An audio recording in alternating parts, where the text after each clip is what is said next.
सुंदर कथा सुनाई गई, आत्मदेव ब्राह्मण की कथा। आप सबने सुनी है, लेकिन इस कथा में कुछ और नवीनता है, वो सुनो।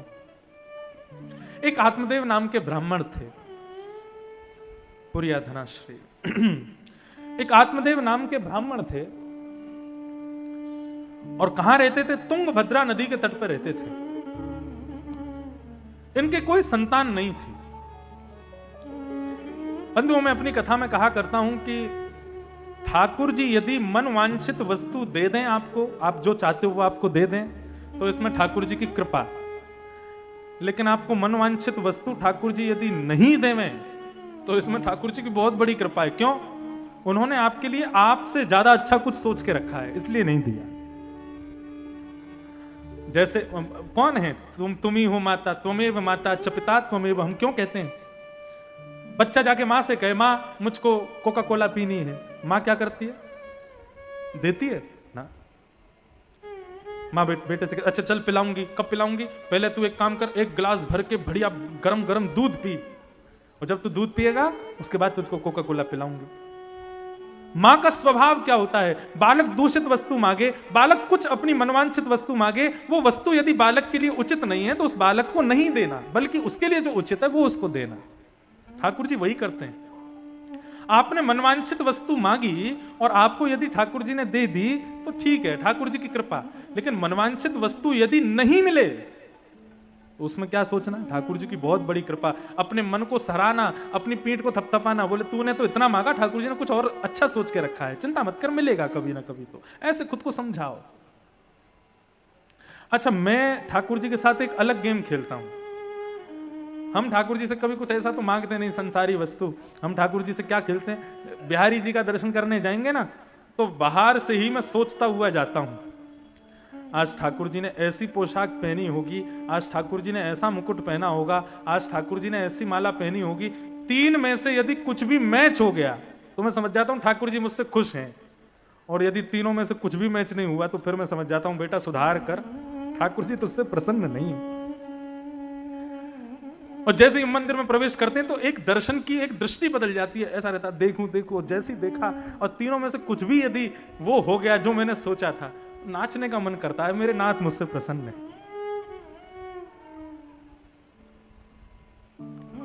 एक बात और कहूं, ये तो एक भाव पक्ष था, लेकिन सांसारिक पक्ष की यदि बात करूं तो सांसारिक वस्तु जो आपने मांगी है और ठाकुर जी वो आपको दे दें, तो ये एक चिंता का विषय है। आपने कुछ मांगा, आपने कुछ मनवांछित इच्छा अपने मन में रखी, और आपके ज्यादा परिश्रम ना करने से आपको वो वस्तु मिल गई, तो टेंशन होनी चाहिए आपको। क्यों? कई बार ठाकुर जी सांसारिक इच्छाओं को पूरी तब करते हैं जब किसी से पीछा छुड़ाना चाहते हैं। हम लोग मंदिर दर्शन करने गए, अब कोई भिक्षुक आ गया, भैया मुझे कुछ दे दो, मुझे थोड़ा दे दो, मुझे चाय पिला दो, मुझे ये कर दो, मुझे 10 रुपए दे दो, पीछे लगा रहेगा, कुर्ता पकड़ लेगा आपको, तो आप क्या करते हो? बहुत देर तक नहीं देते, लेकिन थोड़ी देर में जब आप परेशान हो जाते हो, बोले यार इससे कैसे पीछा छुड़ाऊंगा, तुरंत उसको 10 रुपया निकाल के दे दो, बोले अब जा यहां से। ठीक वैसे ही यदि मनवांछित इच्छा आपने कोई महाकाल के चरणों में रखी है, विश्वनाथ के चरणों में रखी है, और यदि विश्वनाथ उसको 2-4 दिनों में ही पूरा कर देते हैं, तो ये आपकी चिंता होनी चाहिए, कहीं महाकाल, कहीं विश्वनाथ मुझसे पीछा तो नहीं छुड़ा रहे, इन्होंने ऐसे पूरा कैसे कर दिया ये। और यदि आपके बार बार प्रयास करने पर भी वो इच्छा पूरी नहीं हो रही है, तो आपको प्रसन्न होना चाहिए कि शायद मेरे लिए कुछ अच्छा सोच के रखा है, शायद मेरे लिए कुछ अच्छा भाव होगा। मुझे एक कथा आजकल बड़ी प्रिय लगती है, मैं बहुत उनका अध्ययन करता हूं। एक जगन्नाथ प्रभु के एक अनन्य भक्त हुए, उनका नाम था श्री माधव दास। माधव दास की प्रति जगन्नाथ जी बड़े प्रसन्न रहते थे। माधव दास जी जब दर्शन करने के लिए पुरी में जाते थे और जगन्नाथ मंदिर में जैसे ही माधव दास अपना पैर रखते थे मंदिर में प्रवेश करते ही श्री जगन्नाथ जी की प्रतिमा हिलने लगती थी, नृत्य करने लगती थी, अरे मेरा माधव आ गया। और जब वो प्रतिमा ऐसे हिलती थी, ठाकुर जी की प्रसन्न मुद्रा में आ जाते थे श्री जगन्नाथ, उसका दर्शन करके सब लोग जय जयकार करते थे। और सबके मन में भाव आता था कि भाई ये माधव दास कितना भाग्यशाली, इसको देख करके भगवान प्रसन्न हो जाते हैं। तो जगन्नाथपुरी के लोग इंतजार करते थे मंदिर के बाहर। बोले जब माधवदास दर्शन करने जाएगा तभी जाएंगे हम भी। क्यों? बोले जब ये जाते हैं ना, इनको देख के जगन्नाथ जी मुस्कुराते हैं, इनको देख के जगन्नाथ जी नृत्य करते हैं, उसका दर्शन करना है। स्थिति ये हो गई बंधुओं कि कुछ दिनों में माधवदास का इतना यश हो गया, माधवदास जी जहां जाते वहां उनके ऊपर पुष्प बरसाए जाते, उनको मालाएं पहनाई जाती, दुनिया भर के लोग उनको प्रणाम करते। माधवदास को ये बड़ा खल था। माधवदास बोले ये इतना यश वैभव कीर्ति मुझे मिल रही है, क्यों? यश वैभव कीर्ति से क्या होता? अभिमान आ जाता है, और अभिमान आते ही ठाकुर जी की भक्ति दूर हो जाती है। माधवदास को लगने लगा कि कहीं भगवान मुझसे पीछा तो नहीं छुड़ाना चाहते, इतना यश क्यों दिला रहे हैं मुझे।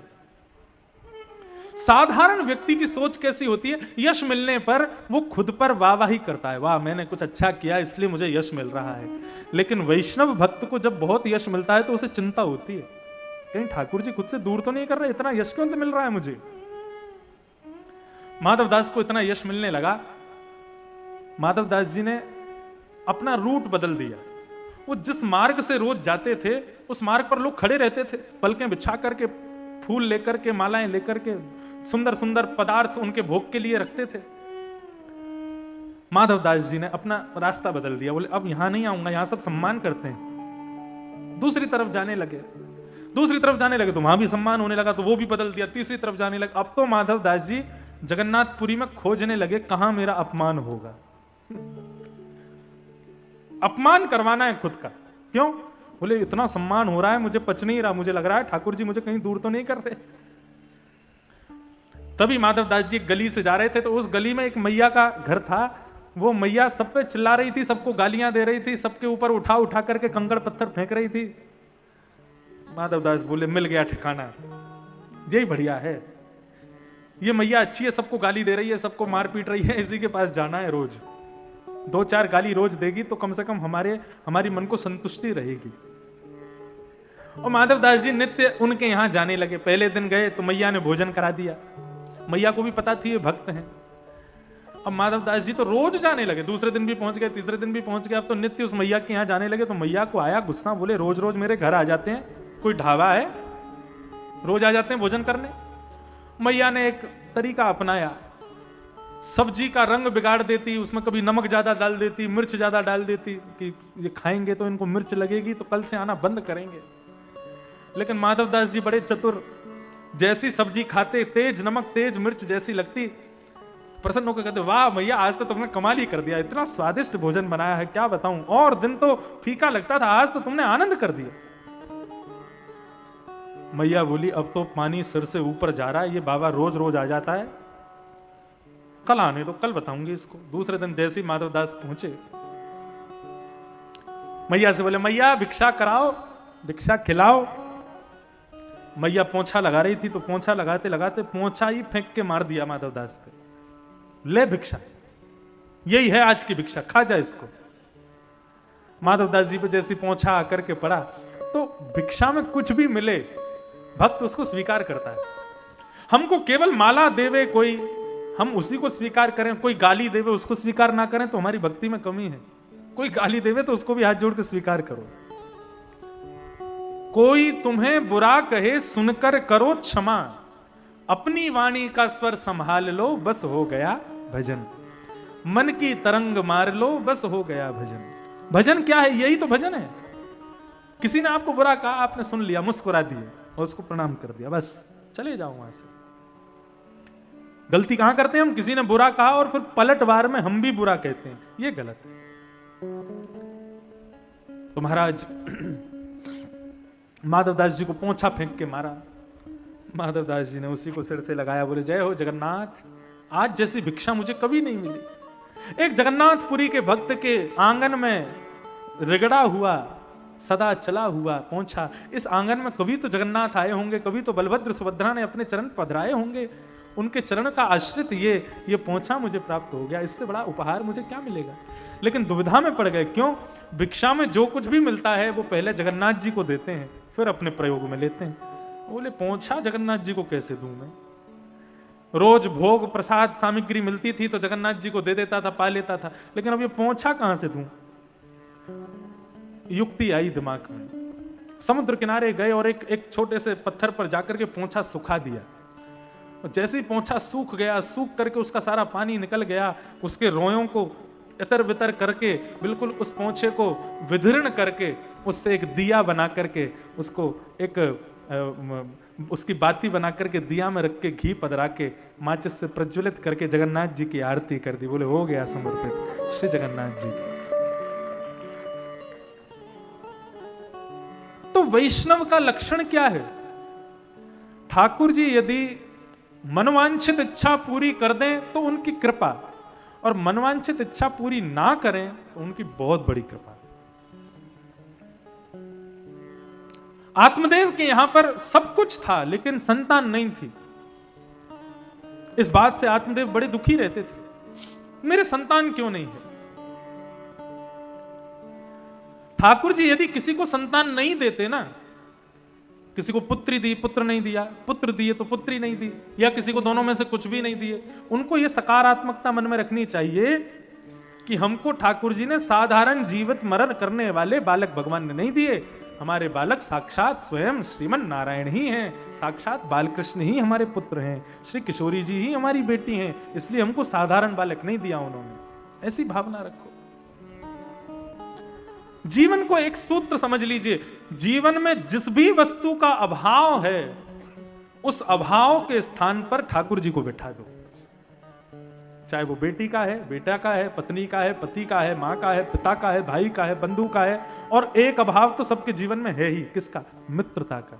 हमारे पास मित्र नहीं है अच्छे, उस मित्र के अभाव में ठाकुर जी को विराजमान करो, ठाकुर जी को सर्वस्व मानो।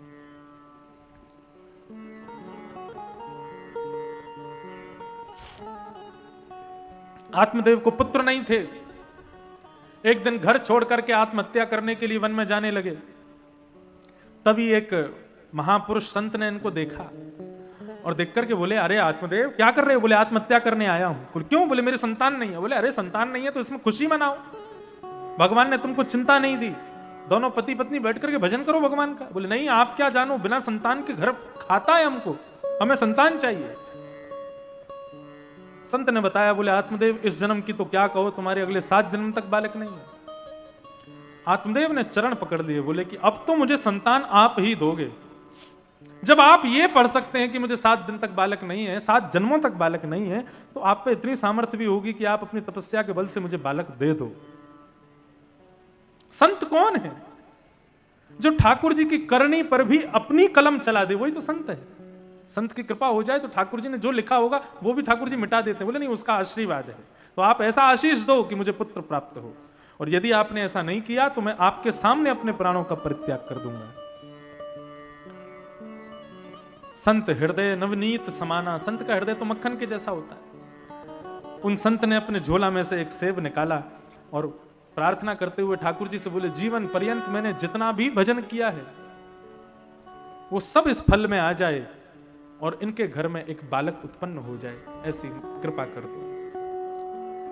बंधु, ऐसा मैंने कितना देखा है कि संत कृपा करते हैं और लोगों का जीवन सुधरता है। आपकी काशी की ही घटना है। एक परिवार है मेरा परिचित,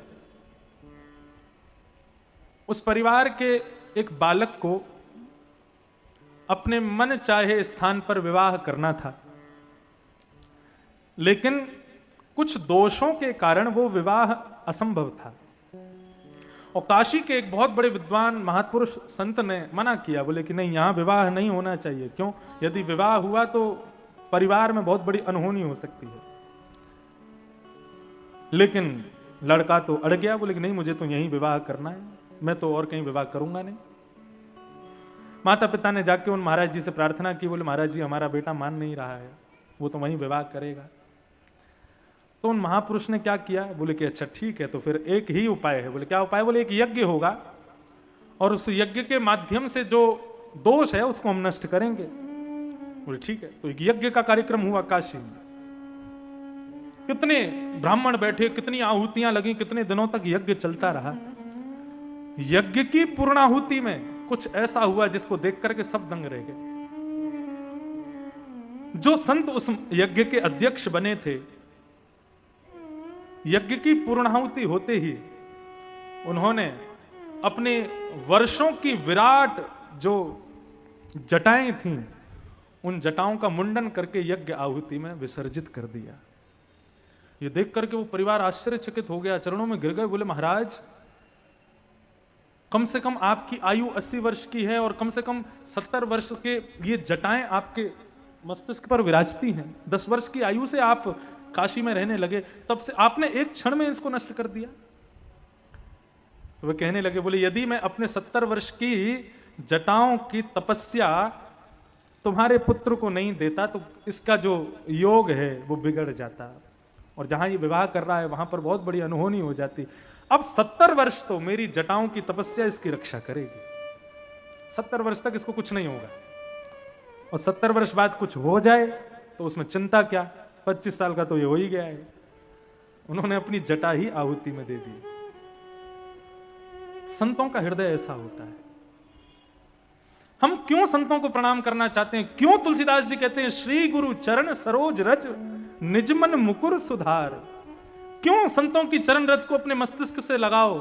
क्यों अपने मन को उससे सुधारो? क्योंकि संत अपने भजन के प्रभाव से, अपनी तपस्या के प्रभाव से जिस स्थान पर बैठते हैं, जिस मार्ग से जाते हैं, वहां की रज कण भी इतनी पवित्र हो जाती है कि यदि वो हमारे मस्तिष्क पर लग जाए, उससे हमारे ना जाने कितने जन्मों के पाप नष्ट हो जाएंगे। गोस्वामी तुलसीदास जी ने हनुमान चालीसा का प्रारंभ ही इसी बात से किया। संत हृदय नवनीत समाना।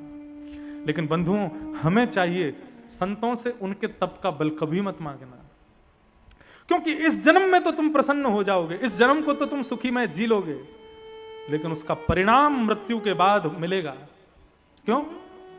किसी के तप पर तुम भोग रहे हो, किसी के तप पर तुम प्रसन्नता से जीवन के सारे मायावी भोगों को भोग रहे हो, उसका परिणाम दंड देंगे नारायण। इसलिए संत से कभी सांसारिक वस्तु नहीं मांगनी चाहिए, क्योंकि संत यदि सांसारिक वस्तु देगा तो अपने तप के प्रभाव से देगा, और यदि तप के प्रभाव से वो तुमको मिला है तो उसका परिणाम अच्छा नहीं होगा। जीवन में जो प्राप्त हो उसको भगवत प्रसाद मान के स्वीकार करो। संतों से सांसारिक वस्तु मांगने कभी मत जाओ। संत का क्षण और अन्न का कण कभी बर्बाद नहीं करना चाहिए। संत से तो एक क्षण ही मांगो, और उस क्षण में भी भगवत कृपा कैसे हो यही पूछो। एक महात्मा थे, गंगा के किनारे कुटिया में रहते थे, कभी बाहर नहीं आते थे। अपने घर का मारा, संसार का मारा एक व्यक्ति रोता रोता गंगा के किनारे बैठ गया, उसी कुटिया के बाहर बैठ के रोने लगा। संत बेचारे कभी बाहर आते नहीं थे, लेकिन रुदन सुनकर के उस दिन बाहर आ गए।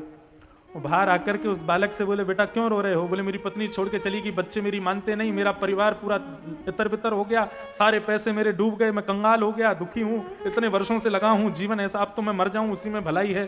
संत बोले, भैया ऐसा मत करे। संत का हृदय तो मक्खन जैसा होता है, जैसी गर्मी लगती है तो मक्खन पिघल जाता है। संत ने अपना एक रोआ तोड़ करके उसको दे दिया और कहा, इसको अपने घर में तिजोरी में किसी बक्से में छुपा करके इसको रख देना। मेरे भजन के प्रताप से, मेरे थोड़े बहुत तपस्या के प्रताप से तेरा जीवन सुखी हो जाएगा, लेकिन किसी को बताना मत मैंने ऐसा किया है। उसने जाकर के वो रोआ अपने घर के कक्ष में किसी अलमारी के तिजोरी में रख दिया। जैसे ही वो रोआ रखा, अगले दिन से ही महाराज उसकी पत्नी वापस लौट के आ गई, बच्चे बात मानने लग गए, पैसा बढ़ने लग गया, परिवार पूरा सुखमय हो गया, उसका व्यापार चलने लगा, जितना पैसा उसका गया था सब वापस आ गया, सब सुखमय होने लगा। वो तो बड़ा प्रसन्न। एक दिन उसका एक मित्र बोला, भाई तू मेरे जैसा गरीब था, तू मेरे जैसा चौराहे पे बैठ के रोता रहता था, हम दोनों रात भर बैठ करके मंत्रणा करते थे क्या करें कि हम धनवान हो जाएं, तू धनवान हो गया, मैं आज वहीं के वहीं हूं, क्या हुआ था ऐसा? बैठे बैठे वर्षों हो गए थे, मजाक मजाक में निकल गया। बोले, एक महात्मा ने अपना रोआ तोड़ के दिया था, उससे कृपा हुई। कौन सा महात्मा, कहाँ रहते हैं? बोले, तुझे बता रहा हूं, तू किसी को मत बताइए, वो गंगा जी के किनारे पे कुटिया है ना। बोले, हाँ, वहां एक महात्मा रहते हैं, उन्होंने अपना रोआ दिया था, उससे कृपा हुई मुझ पर। अब तो महाराज उसका मित्र भी पहुंच गया, वहीं जाके रोने लगा वो भी। उसका रुदन सुन के महात्मा फिर बाहर आ गए। बोले, क्या हो गया? उसने अपना पूरा जीवन का कष्ट बताया, तो महात्मा ने उसको भी रोआ तोड़ के दे दिया। बोले, तुम चले जाओ, लेकिन किसी से कहना मत, तुम हमारे भजन में विक्षेप डालेंगे, भीड़ लग जाएगी नहीं तो यहाँ पे। वो गया, उसने अपने साले को बुलाया, बोले तू दुखी है, तू भी ऐसा कर। अपने भाई को बुलाया, तू भी ऐसा कर ले। अपने मित्रों को सबको कह दिया, सब सुखी हो जाओ, महात्मा के रोए तोड़ लाओ। सब जाकर के कुटिया के बाहर रोने लगे। महात्मा बोले क्या हो रहा है? खिड़की में से झांक के देखा तो जहां तक देखे महाराज लंबी लाइन।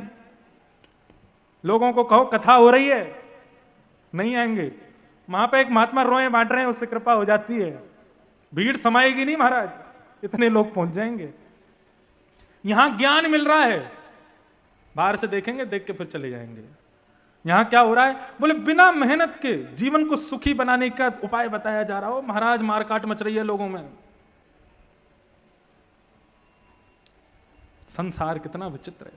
महात्मा की कुटिया के बाहर भीड़ लग गई। अब तो महाराज ऊपर नीचे जहां देखो आदमी चढ़ गए। महात्मा अपनी जान बचा के जैसे भागने लगे, पूरा गांव उनके पीछे भागा। ठोकर लग के महात्मा गिर गए और सारे गांव के लोग उनके रोए तोड़ तोड़ के ले गए। संत हृदय नवनीत समाना। किसी महात्मा से, किसी संत से, किसी भजनानंदी से सांसारिक सुख की कामना कभी मत करना, क्योंकि यदि कृपा करके उसने दे दिया तो वो अपने भजन के बल से देगा, और भजन के बल से यदि भोगोगे सुख, परिणाम अच्छा नहीं मिलेगा।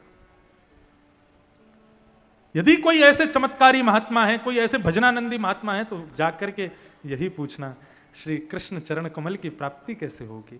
श्री विश्वनाथ हमको काशी में कभी घूमते फिरते कब दर्शन देंगे? श्री वृंदावन नित्य निवास हमको कब प्राप्त होगा? श्री राधा माधव की अविचल भक्ति हमारे हृदय में कब प्रकट होगी? कृपा। प्रहलाद भगवान नृसिंह की गोद में बैठ करके, साक्षात जगदीश की गोद में बैठ करके अपना हाथ दिखाते हैं भगवान को। ये प्रसंग आता है भागवत में। भगवान कहते क्या कर रहे हो प्रहलाद? बोले मैं अपना हाथ की रेखा दिखा रहा हूं आपको। भगवान बोले क्यों? बोले आप तो सब जानते हो, हाथ भी देखना आता होगा। भगवान बोले हाँ आता तो है। तो बोले जरा मेरी हाथ की रेखा देख के ये बताओ कि मेरे हृदय में आपके प्रति निष्काम अविचल भक्ति कब प्रकट हो? जगन्नाथ भगवान के नेत्र, श्री नृसिंह भगवान के नेत्र सजल हो गए। बोले प्रहलाद तू मेरी गोद में बैठा है, तेरे लिए साक्षात जगदीश्वर आज नृसिंह बनकर के प्रकट हो गया, तेरे पिता को मार दिया, सामने लक्ष्मी खड़ी है, ब्रह्मा खड़े हैं, शिव खड़े हैं, थरथर कांप रहे हैं।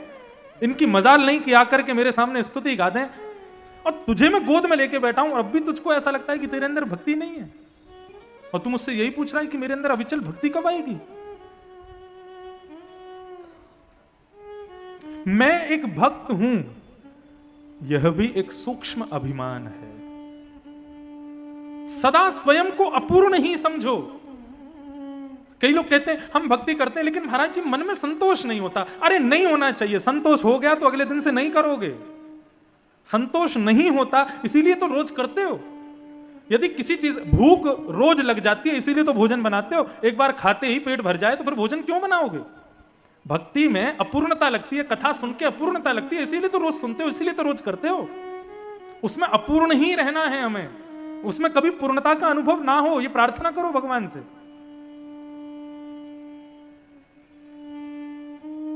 आत्मदेव ने महात्मा से कहा कि मुझे पुत्र प्रदान करो। महात्मा ने एक फल दे दिया, बोले जाओ अपनी पत्नी को खिला देना, और 1 वर्ष के मैं नियम बता रहा हूं। इन 1 वर्ष के नियमों का जो भी गर्भवती माताएं पालन करती हैं, उनके गर्भ से साक्षात ध्रुव प्रहलाद जैसे भक्त ही जन्म लेते हैं। और ये 1 वर्षों का नियम क्या है? मैं तो खुले मंच से कहता हूं, जो भी माताएं जब गर्भ धारण हो, जैसे ही पता लगे कि गर्भ में अब बालक है, इन नियमों का पालन करें। कौन कौन से? सत्यम, शौचम, दया, दानम, एक भुक्तुम तु भोजनम, वर्षावधि स्त्रिया कार्यम, तेन पुत्रोति निर्मला।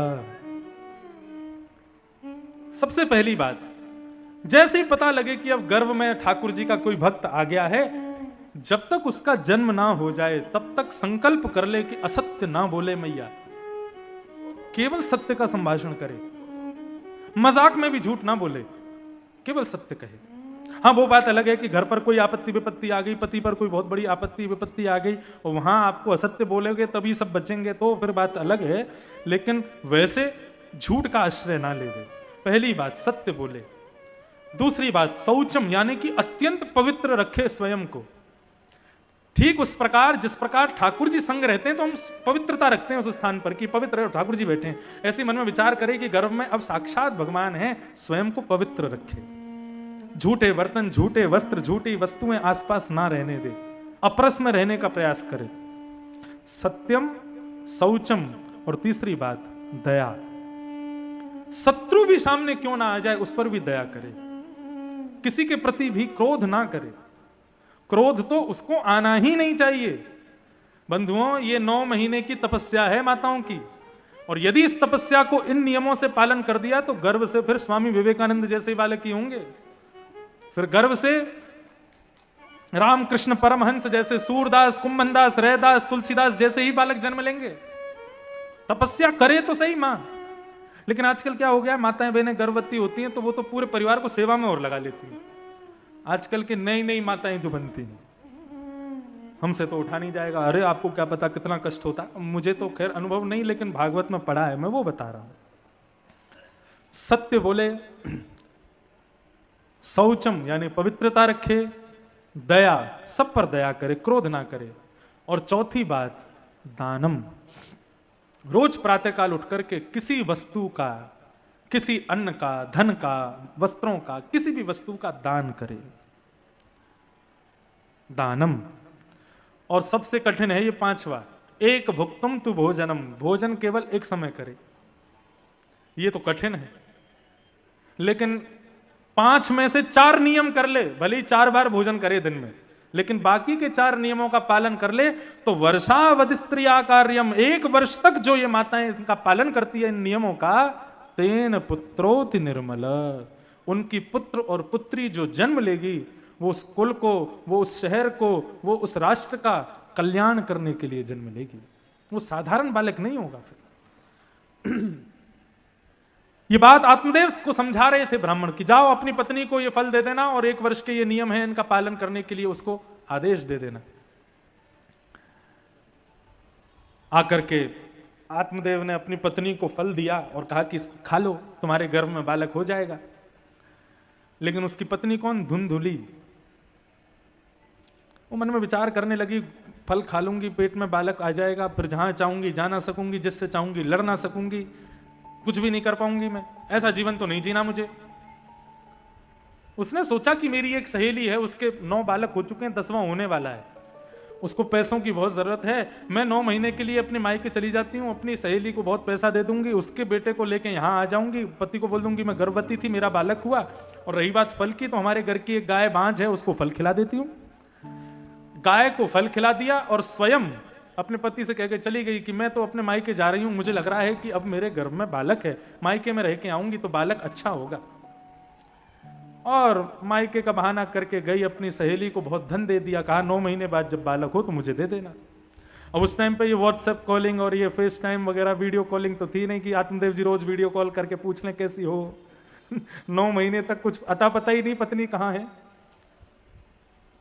9 महीने अपने मायके में चैन से काटे, जैसे ही सहेली को बालक हुआ उसको खूब सारा धन दे दिया, उसका बालक लेकर के, और महाराज आ गई, आकर के अपने पति को दे दिया, बोले मेरा पुत्र हुआ है। आत्मदेव जी तो आनंदित हो गए, नाचने लगे, ठाकुर जी को बार बार वंदन करने लगे, मेरे घर पुत्र हुआ है। बोले देवी इसका नाम मैं नारायण रखना चाहता हूं। धुंधुली बोली मैं धुंधुली, मेरे बेटे का नाम ये नारायण वारायण नहीं, मैं धुंधुली, मेरे बेटे का नाम धुंधुकारी। बंधुओं, बच्चों का नामकरण बहुत सोच समझ के करना चाहिए। नामकरण से जीवन पर बहुत बड़ा प्रभाव पड़ता है।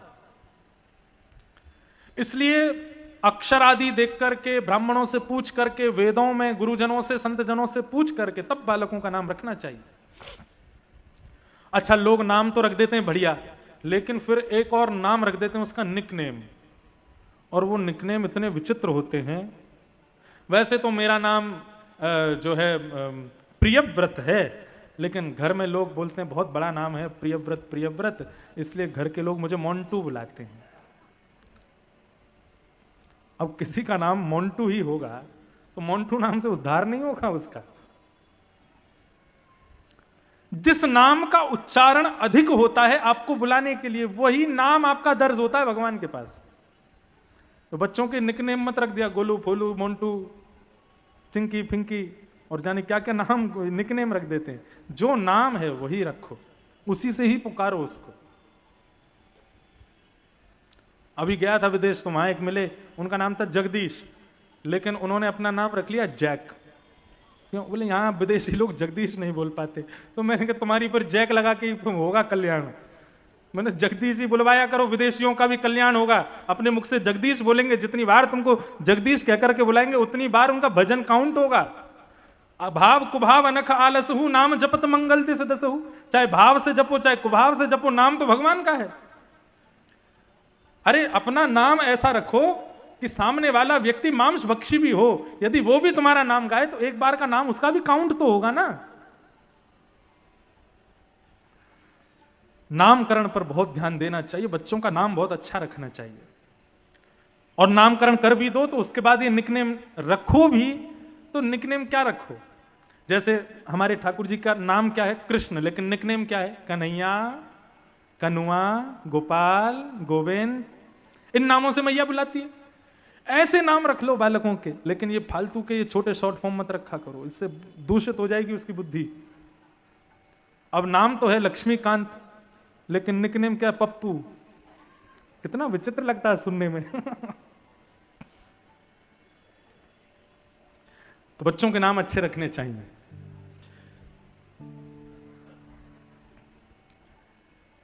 तो क्या बता रहा था मैं, कहां चल रही थी कथा? हाँ, नामकरण हुआ महाराज, तो धुंधुकारी का नाम धुंधुकारी रखा गया। इतने में ही सेवक दौड़े दौड़े आए और बोले बधाई हो महाराज। बोले काय बात की बधाई भैया? बोले आपके यहाँ एक पुत्र तो अभी जन्मा है, दूसरा गौशाला में गाय ने भी एक मानवों जैसे पुत्र को जन्म दिया है।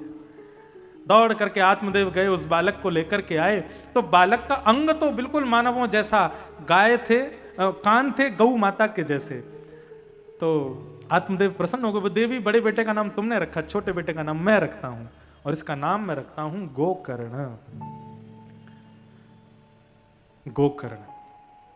धीरे धीरे धीरे धीरे दोनों बालक बड़े हुए। धुंधुकारी महान दुष्ट हुआ और गोकर्ण बहुत बड़ा ज्ञानी बना, विवेकी महापुरुष बना। धुंधुकारी माता पिता को मारने लगा, पीटने लगा, जुआ खेलने लगा, वैश्यागमन करने लगा, मद्यपान करने लगा।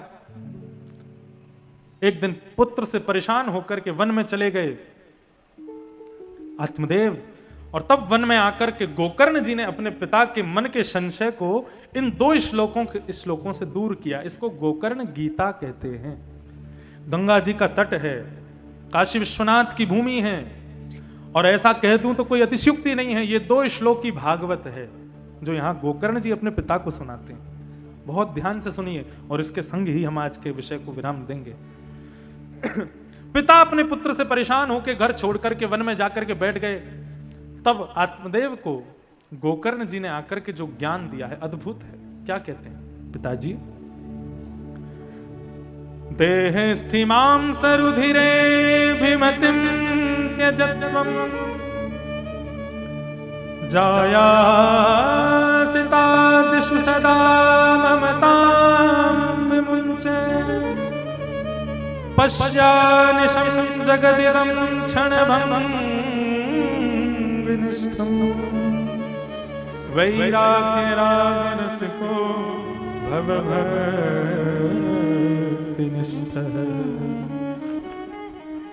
पिताजी क्या हुआ? आत्मदेव कहने लगे मैं दुखी हूं। गोकर्ण कहने लगे, बोले दुखी व्यक्ति केवल 2 ही कारणों से होता है पिताजी। ये पुत्र को दोष मत दो, संसार को दोष मत दो, अपनी पत्नी बच्चे आदि इन सबको दोष मत दो। दुख के कारण केवल 2 हैं। कौन कौन से? बोले पहला दुख का कारण है ममता, और दूसरा दुख का कारण है अहमता। पिताजी, व्यक्ति 2 ही कारणों से दुखी होता है, अहमता और ममता। अहमता किसमें होती है? बोले अपने में किया गया अहम ही अहमता है, और अपनों में किया गया ममत्व ही ममता है। ये 2 ही दुख के कारण हैं। अपने से अहमता छोड़ दे और अपनों से ममता छोड़ दे, उस व्यक्ति से ज्यादा सुखी नहीं होगा संसार में कोई। दीन कहे धनवान सुखी, धनवान कहे सुख राजा को भारी, राजा कहे महाराजा सुखी, महाराजा कहे सुख इंद्र को भारी, इंद्र कहे चतुरानन को सुख, ब्रह्म कहे सुख विष्णु को भारी, तुलसीदास विचार कहे हरि भजन बिना सब जीव दुखारी। और हरि का भजन कौन करता है? हरि भजन में आश्रित कौन होता है? जो ना खुद में अहमता रखता है और ना अपनों में ममता करता है, वही भजन कर सकता है। जिसको खुद का अहम हो और अपनों का ममत्व हो, वो कभी भजन नहीं कर सकता। वो दिखावा करता है भजन का। वो भजन भी किसी ना किसी कामना से ही कर रहा है। पिताजी, सुखी होने का सूत्र यही है, खुद में से अहमता निकाल दो। किस बात का अभिमान? शरीर का, स्वरूप का, धन का। एक क्षण नहीं लगेगा। विश्वनाथ की भ्रगुटी टेढ़ी होते ही निर्धन हो जाओगे। विश्वनाथ की इच्छा होते ही 3 जगह से टेढ़े हो जाओगे। विश्वनाथ की इच्छा होते ही कुरूप हो जाओगे। और उनकी इच्छा क्या? आज सुंदर हो, आज धनवान हो, 50 साल बाद मिलते हैं इसी काशी के घाट पे। आंखों पे पड़ेगा जाला, लाठी से पड़ेगा पाला, नाक से बहेगा नाला, जरा जिंदगानी का ऐसे हो जाएंगे हम सब लोग। कहां जाएगी सुंदरता? तो अभिमान किस बात का? अभिमान तब करो जब ये सौंदर्य, ये शरीर तुम्हारे वश में हो। तुम्हारे वश में तो है नहीं। दूसरी बात, अहमता को इस प्रकार त्यागो। अब आती है बात ममता की। पत्नी, बच्चे, परिवार, इनमें ममत्व क्यों रखना? क्यों? मृत्यु के बाद आपने अपने पूर्वजों को कितना मेल भेजा, कितने लेटर भेजे, कितने पत्र भेजे, पिताजी कहाँ हो, स्वर्ग में हो कि नरक में हो? हमने तो मणिकर्णिका पे ही आपका किया था, तो वैकुंठी में ही होने चाहिए। लेकिन कितने लोग पूछते हैं अपने पिता से कहाँ है? मेरा मेरा मेरा मेरा करते करते व्यक्ति मर जाता है और सारे मेरे चारों तरफ खड़े खड़े देखते रह जाते हैं और जला देते हैं उसको। एक का भी साहस नहीं होता, अरे मेरे वो जा रहे, मैं भी इनके संग जाऊं। कोई नहीं जाता। शास्त्र का एक श्लोक है, संग कौन जाता है मृत्यु के बाद? अच्छा, मृत्यु की चर्चा करने के लिए एक तो भागवत का मंच, गंगा जी का घाट और ऊपर से काशी। यहां तो सब मृत्यु ही मृत्यु है। यहां से बढ़िया बात कहां होगी मृत्यु की? मृत्यु के बाद संग कौन जाता है? बोले, धनानि भूमौ पशवश्च गौष्ठे भार्या गृहे द्वारि जन श्मशाने देहश्चिताया परलोक मार्गे धर्मानुगो गच्छति जीव एक। आप कहोगे महाराज जी मैंने बहुत सारा धन कमाया, ये मेरे साथ जाएगा ना? बैंक में अकाउंट में रखा रहेगा, जहां गाड़ के रखा वहीं रहेगा। ऐसा नहीं कि तुम्हारी मृत्यु होती बैंक के खाते अपने आप खुल जाएंगे, अरे हमारा स्वामी जा रहा है, हमको कमाने वाला जा रहा है, हम इसके संग जाएंगे ना? नहीं आएगा। धनानि भूमौ। आप कहोगे धन संग नहीं जाएगा, तो मैंने इतनी बढ़िया बढ़िया गाड़ियां खड़ी कर रखी हैं अपने घर में, ये सब मेरे संग जाएंगी मणिकर्णिका तक। गली इतनी छोटी है, गाड़ी घुसेगी नहीं वहां पे, कोई साथ नहीं जाएगी, वो भी खड़ी रह जाएगी। आप कहोगे महाराज जी धन नहीं जाएगा, गाड़ी नहीं जाएगी, लेकिन मेरे साथ 7 जन्मों तक संग रहने का वादा जिसने किया है, जो वादा किया वो निभाना पड़ेगा। ये पत्नी तो संग जाएगी ना, इसने मेरे से कसम खाई थी फेरे लेते समय 7 जन्मों तक संग रहेगी, ये जाएगी मेरे साथ। तो भार्या गृहे द्वारी, घर के द्वार तक साथ जाएगी, उसके आगे नहीं जाती। आप कहोगे पत्नी साथ नहीं जाएगी तो मेरे भाई, मेरे बंधु, मेरे मित्र, मेरे यार दोस्त, मेरे लंगोटिया यार, मेरे पिता, चाचा, ताऊ, ये तो संग जाएंगे ना। तो जनश्मशाने, कहां तक जाएंगे? शमशान तक जाएंगे। और शमशान पर तुमको लिटा देंगे नुकीली। कहां किसी के घर जाते थे तो देखते थे, अब बेड पे कोई दिक्कत तो नहीं हो रही, बिस्तर बिल्कुल ठीक लगा, बिल्कुल बढ़िया, और मृत्यु होने पर नुकीले बिस्तर पर सुला देते हैं। यही अपने लोग, यही मित्र आदि ही लकड़ियां धर जाते हैं ऊपर कंधे पर, सिर पर। यही मेरे अपने जन ही तुमको लिटा देंगे उस मृत्यु सैया पर, जनश्मशाने। आप कहोगे महाराज जी ये लोग संग नहीं जाएंगे, लेकिन मेरा शरीर, इसको मैंने बहुत घी खिलाया, इसको मैंने बहुत दूध पिलाया, इसको मैंने काशी की फेमस कचौड़ियां खिलाई हैं, काशी के बढ़िया बढ़िया पकवान इसको खिलाए। कल रात में मुझको कुछ खिलाया था, वो कौन सा मिष्ठान था भैया जो ओस में बनता है? रबड़ी थी कोई, वो ओस में होती है सिद्ध, मलाई पाक। तो मैंने इसको खूब खिलाया। और काशी में एक वो और बनता है, झाग की कोई मिठाई बनती है। अब जो भी है सबने खिलाई है ना शरीर को, हमने इसको खूब खिलाया महाराज, इसने जब जो चाहा इसको हमने दिया। ये बोलता था पॉन्ड्स के साबुन से नहाना है तो नहाया, पियर्स के साबुन से नहाना है तो नहाया, इसने कहा वो वाला बॉडी वॉश लगाना है, ऐसा परफ्यूम लगाना है, हमने सब दिया इसको। ये तो हमारे साथ जाएगा ना। देहश्चिताया, चिता में जल के राख हो जाएगा, आगे नहीं जाएगा। तो फिर आगे जाता कौन है? मृत्यु के बाद हमारे साथ गया कौन? बोले धर्मानुगो गच्छति जीव एक। कितना विश्वनाथ का स्मरण किया, कितना श्रीनाथ का भजन किया, वो भजन ही आगे की यात्रा कराएगा। धर्मानुगो गच्छति जीव एक, वही साथ जाएगा।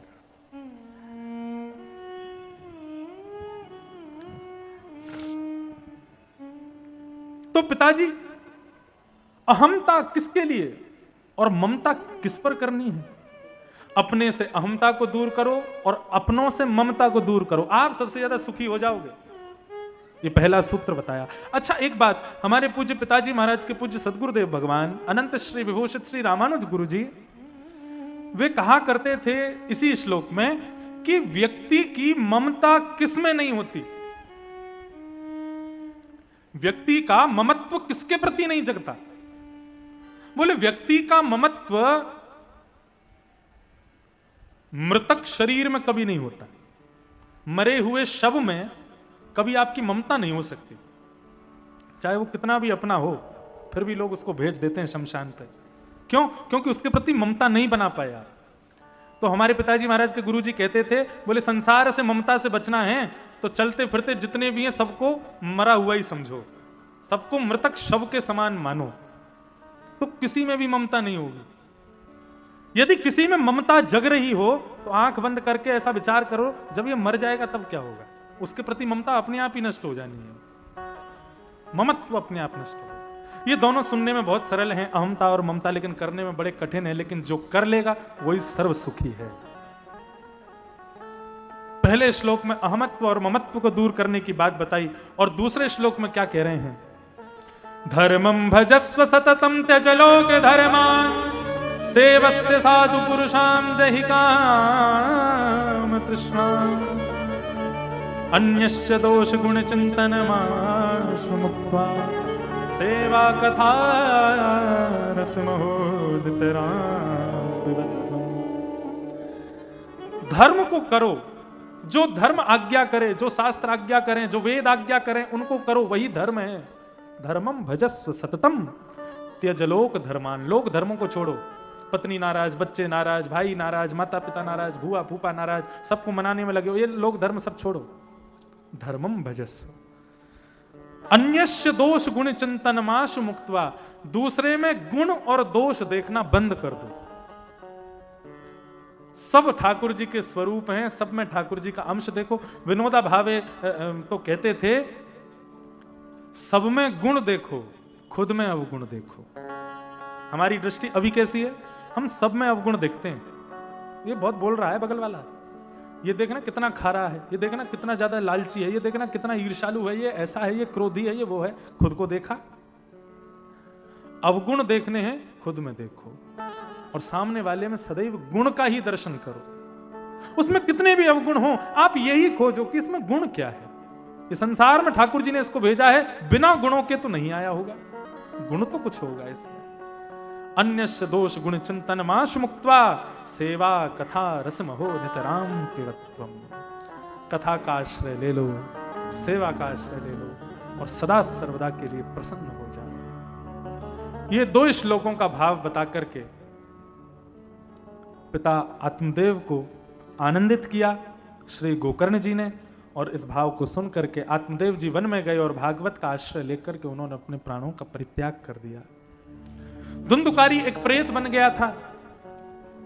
गोकर्ण जी ने सूर्य नारायण से पूछा कि भाई, जिसका गया पिंड श्राद्ध कर दिया हो वो तब भी प्रेत योनि से मुक्त ना हुआ हो, ऐसे प्रेत को मुक्त कैसे किया जाए? जबकि कहते हैं गया श्राद्ध से तो फिर व्यक्ति परम मुक्त हो जाता है, लेकिन कई इतने ऊंचे कोटि के पापी होते हैं कि गया श्राद्ध से भी उनका कुछ नहीं होता। ऐसे पापियों के लिए क्या किया जाए? तब सूर्य नारायण ने आज्ञा की, श्रीमद् भागवतान मुक्ति सप्ताहम वाचनम कुरु इति सूर्य वचस् सर्वै धर्म रूपम तु विश्रुतम। श्रीमद् भागवत की कथा कराओ। तुम्हारे पूर्वज यदि मुक्त नहीं हुए होंगे तो हो जाएंगे। अच्छा, एक बात मुझे यहां पर ऐसी समझ में आती है कि कथा कराने से पूर्वज मुक्त होते हैं, ऐसा भी कहा जा सकता है, लेकिन एक बात और भी कही जा सकती है, जिसके पूर्वज मुक्त हो गए हैं उसी को ही इतना बल मिलता है कि वो कथा करा सके। दोनों बातें हैं। कथा कराने से पूर्वज मुक्त हो जाते हैं, हमारे पितृजन सब अगर किसी योनि में होंगे तो वहां से भी मुक्त हो जाएंगे, लेकिन ऐसा भी कहा जा सकता है कि जिसके पितृ मुक्त हो जाते हैं वो पितृ ही उसको इतना बल देते हैं कि वो कथा कराने की सामर्थ्य रखे। दोनों बातें। श्रीमद् भागवत की कथा कराओ, तुम्हारा भाई प्रेत योनि से मुक्त हो जाएगा, ये बात सूर्य ने बताई और गोकर्ण जी ने भागवत की कथा कराई। भागवत की कथा सुन करके धुंधुकारी चतुर्भुज रूप धारण करके, नारायण का रूप धारण करके प्रकट हो गया और विमान में बैठ करके विष्णु लोकम से गच्छति, विष्णु लोक को प्रस्थान कर गए। लेकिन इतने सारे श्रोताओं ने कथा सुनी थी, वो लोग नहीं गए, अकेला धुंधुकारी गया। तो व्यास गोकर्ण जी ने विष्णु दूतों से पूछा कि महाराज इतने सारे लोगों ने कथा सुनी, मुक्ति केवल धुंधुकारी की क्यों हुई? तब विष्णु दूतों ने बताया, श्रवणस्य विभेदेन फल भेदोत्र संस्थितः श्रवणम तु कृतं सर्वैः न तथा मननं कृतं। श्रवण भेद है, इन सब लोगों ने सुना तो है लेकिन सुनी हुई बातों का मनन नहीं किया, सुनी हुई बातों को जीवन में उतारा नहीं, केवल सुन लिया, इसलिए इन लोगों की मुक्ति नहीं हुई है। कथा सुनने वाले श्रोता सुने भी और उसको जीवन में उतार भी लें, उनकी मुक्ति, उनको वीजा उसी समय मिल जाएगा। कहां का? श्री कृष्ण चरणार बिंदों का, श्री कृष्ण की अविचल भक्ति का, उसी समय वीजा प्राप्त हो जाएगा जिस समय आप सुनकर के हृदयांगम करना प्रारंभ कर दो। 2 मूर्ति बनाई मूर्तिकार ने, एक 500 की, एक 5000 की, दोनों एक समान हैं, दोनों में एक समान वजन है, लेकिन पता आपको करना है कौन सी 5000 कौन सी 500 की। तभी एक संत ने आकर के एक मूर्ति के कान में कुशा डाली तो यहां से जाके यहां से निकल गई, बोले ये 500 की है, और दूसरी मूर्ति में कुशा डाली, वो घूम के भीतर चली गई, बोले 5000 की। बोले बिल्कुल सही कहा प्रभु, विश्वनाथ ने इतनी मूर्तियां बनाई हैं, लेकिन हम सब की कीमत कितनी है? बोले यहां से सुन के कथाओं को यहां से निकाल देते हो तो अपनी कीमत 50 रुपए से ज्यादा मत लगाना, लेकिन यहां से सुनकर के हृदयांगम करते हो, अगले दिन ही जीवन में उनको उतारने लग जाते हो, तो अपने लिए मोल भी हटा देना। बोले मैं अमूल्य हूं, क्यों? कथा श्रवण करके हृदयांगित करता हूं। श्रवण विवेद हो, नहीं तो भागवत तुम्हारा जी साक्षात विमान है, यहां बैठने वाले श्रोता की मुक्ति कन्फर्म है, लेकिन इतना तो उसको करना पड़ेगा। हाँ, मतलब वैद्य ने दवाई बताई है, बिना परहेज के दवाई लोगे तो कोई फायदा है? वैद्य कहते चिकना बंद कर दो, ये सब गरिष्ठ पदार्थ खाने बंद कर दो, सुबह शाम दवाई लो। अब आप दवाई तो सुबह शाम ले रहे हो, लेकिन चिकना भी खूब खा रहे हो, दनादन कचौड़ियां खींच रहे हो, और महाराज जो है काली मिर्च की बिल्कुल कसीली और वो आलू की सब्जियों से खा रहे हो, इस करते हुए महाराज कानों में से धुआं निकल रहा है, आंख से आंसू निकल रहे हैं, और उसके बाद तुम हार्ट की दवाइयां भी खा रहे हो। कैसे ठीक होगा ये? परहेज तो करना पड़ेगा ना। कथा में 2 बजे तो आ रहे हो, 6-7 बजे तक सुन भी रहे हो, नियम का पालन कर रहे हो, लेकिन कथा से जाने के बाद परहेज नहीं करोगे तो यहां दी गई औषधि कब काम करेगी? परहेज क्या है? बोले केवल यही है, जो यहां सुना है उसको धीरे धीरे जीवन में लागू करना शुरू करो, यही परहेज है। बस आपका भवरोग दूर हो जाएगा। इस प्रकार धुंधुकारी को मुक्ति प्राप्त हुई और श्रीमद् भागवत का महात्म्य यहां विराम हुआ। असारे संसारे विषय विष संगाकुल धिया क्षणार्धम क्षेमार्थम पिबत सुख गाथा तुल सुधा किमर्थम व्यर्थम भो व्रजत कुपथे कुत्सित कथे परीक्षित साक्षी यत् श्रवणगत मुक्त्युक्ति कथने।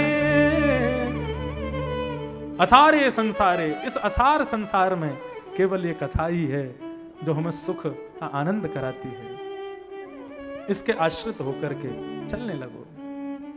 बस इसी भाव के साथ आज के विषय को विराम देते हैं, और कल से बंधुओं हम प्रयास करेंगे कि 10वें स्कंद पे कथा हो, ठाकुर जी की ब्रज की लीलाओं पे कथा हो। महादेव को वही अति प्रिय है, उन्हीं को सुना के अपनी वाणी को कृतार्थ करेंगे। कुछ क्षण हरिनाम संकीर्तन करो।